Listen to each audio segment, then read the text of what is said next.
شاہراہ قائدین، شاہراہ فیصل اور آئی چندری گڑھ روڈ جو ہیں، صرف 3 یہ جو سڑکیں ہیں، صرف 3 یہ جو شاہراہیں ہیں، اس میں میئر صاحب مرتضی وہاب صاحب کے اپنے فائر سیفٹی سروے کے مطابق 266 عمارتوں میں صرف 6 عمارتوں میں آگ لگنے کے آلات موجود تھے۔ تو کیا باقی میئر صاحب نے سال 1.5 سال ہو گیا ہے وہ 260 عمارتیں سیل کر دی تھی؟ حالانکہ انہوں نے کہا تھا کہ ایسی عمارتیں نہیں چلیں گی، جی سر، خبردار ایسی عمارتیں میرے ہوتے ہوئے نہیں چل سکتی۔ 62% عمارتوں میں ہنگامی رستے ہی نہیں ہیں۔ تو کیا وہ ہنگامی رستے پیدا کروا دیے تھے شیلا رضا صاحبہ نے، نیوزی لینڈ اور امریکہ والے شیلا رضا صاحبہ اور مرتضی وہاب صاحب نے؟ 70% عمارتوں میں انتہائی غیر معیاری قسم کی الیکٹرک وائرنگ کی گئی ہے۔ اب مجھے بتائیں کہ وائرنگ تبدیل کروائی مرتضی وہاب صاحب نے؟ 90% عمارتوں میں فائر الارمز اور سموک ڈیٹیکٹرز نہیں تھے، کیا لگوا دیے؟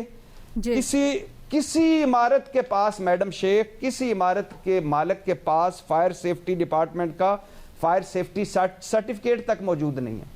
اور پھر کراچی کسی بڑے سانے کے دروازے پر ہے، یہ بھی بتایا گیا۔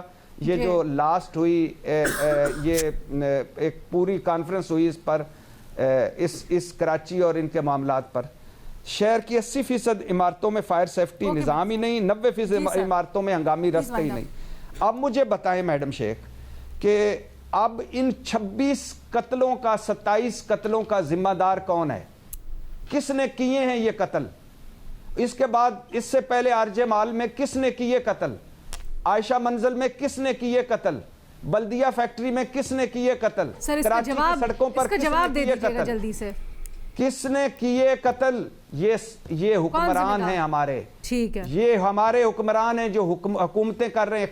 اچھا بڑی آخری 2 جملے انہوں نے بڑی خوبصورتی سے ٹال جاتے ہیں کہ وہ ایک اور ایک کنٹونمنٹ ہے، وہ ڈی ایچ اے ہے، وہ سیولین ادارہ ہے۔ اور بھائی استعفے دے دو، اگر آپ ڈی ایچ اے، کنٹونمنٹ، ان ساروں کو ملا کر کوئی ایک سسٹم نہیں بنا سکتے، اگر آپ اتنے بے بس ہیں تو کیوں ہیں عہدوں پر؟